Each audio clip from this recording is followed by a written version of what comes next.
Olá pessoal, eu sou Roberto Torres, pesquisador da Embrapa Gado de Corte na área de melhoramento genético, vinculado ao programa GenePlus. E hoje eu quero fazer uma leitura com vocês de um texto que eu redigi recentemente sobre avaliação genômica, fazendo um paralelo com a construção de cercas. Começa assim: desde criança, ouço meus pais e avós dizerem que se é para fazer, vamos fazer direito.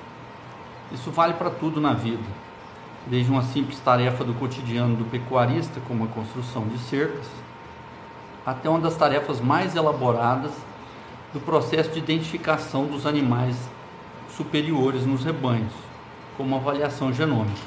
Na construção de cerca, os morões são fortemente fincados ao solo, seja com a cova mais profunda, sejam com escoras, eles são firmes. Entre eles, são alinhados os arames que dão a orientação e o alinhamento da cerca e ajudam a definir o posicionamento das estacas, que dão certa sustentação ao arame, mas também, de uma certa forma, são sustentadas por estes. Por fim, são colocados os balancins, que sequer tocam o solo. Eles são suportados apenas pelo arame. Mas o que isso tem a ver com a genômica? Bem, vamos lá. Genoma é o nome que se dá a todo o material genético que um indivíduo ou uma espécie possui. Basicamente, são duas longas fitas de DNA que são divididas em pedaços que a gente chama de cromossomos. Nos bovinos, esse genoma é composto por 29 cromossomos autossômicos, mais o cromossomo sexual. Essas duas fitas, elas guardam a informação sobre dezenas de milhares de genes que codificam as proteínas e interferem nos processos e no resultado final de diversas características no animal. Um fato importante é que, conforme foi descoberto por Mendel, cada um dos pais passa apenas uma dessas fitas para os filhos. Na verdade, uma fita única para cada filho, composta por um retalho de pedaço dessas duas fitas que ele possui. E os filhos são formados por essas duas fitas de DNA que recebem do seu pai e da sua mãe. A grande dificuldade e oportunidade do melhoramento é que essa amostragem das fitas é feita ao acaso e cada indivíduo tem um valor único, por mais que ele seja centralizado na média dos pais. Por isso, por mais que nos caiba o ônus de descobrir o que cada indivíduo é, nós temos a virtuosa possibilidade de encontrar animais que são muito superiores aos seus pais, e é isso que alimenta o melhoramento zootécnico das espécies e das raças. E onde entra a avaliação genômica nessa história?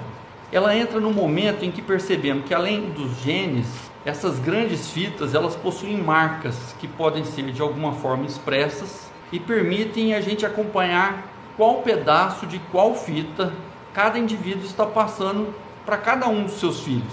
Essas marcas são os chamados marcadores moleculares, e os mais usados hoje são os marcadores do tipo SNP.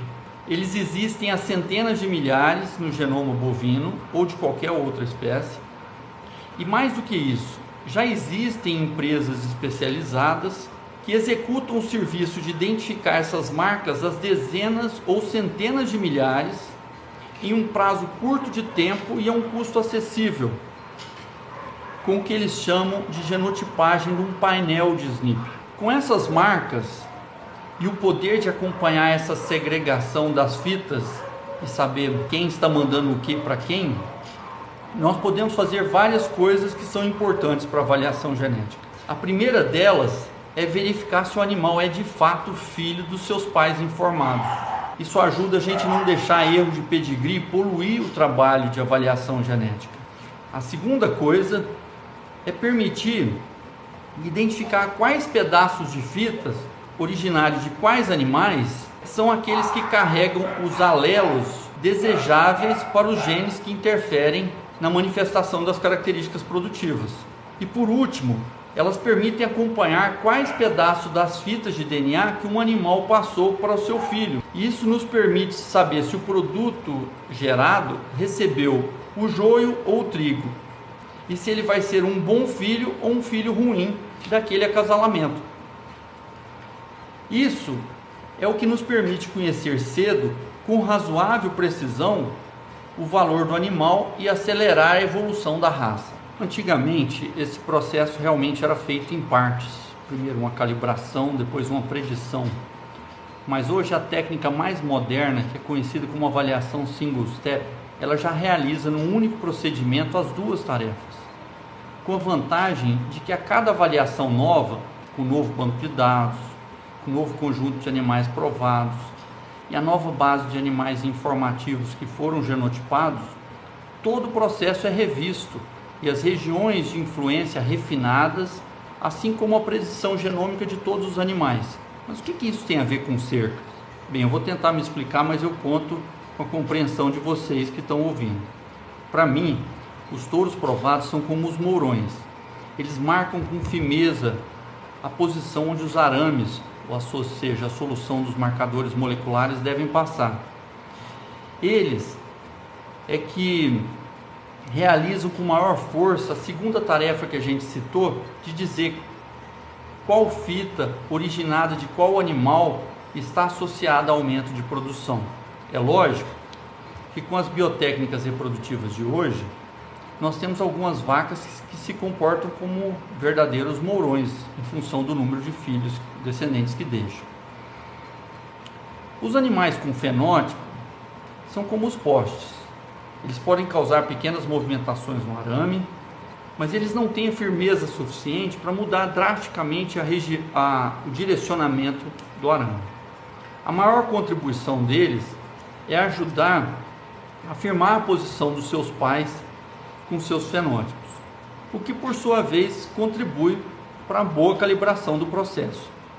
Afinal, a gente não pode esquecer que sem uma efetiva coleta de dados de campo, essa história de avaliação genômica não passa de um mero conto de ficção científica. Completando essa construção da cerca, a gente tem os animais que não têm fenótipo algum, seja próprio ou de filhos. Eles só foram genotipados. Esses animais são como os balancins, eles não chegam a tocar o solo. Sua avaliação é toda ditada pelos caminhos que foram traçados pelos mourões e pelos postes.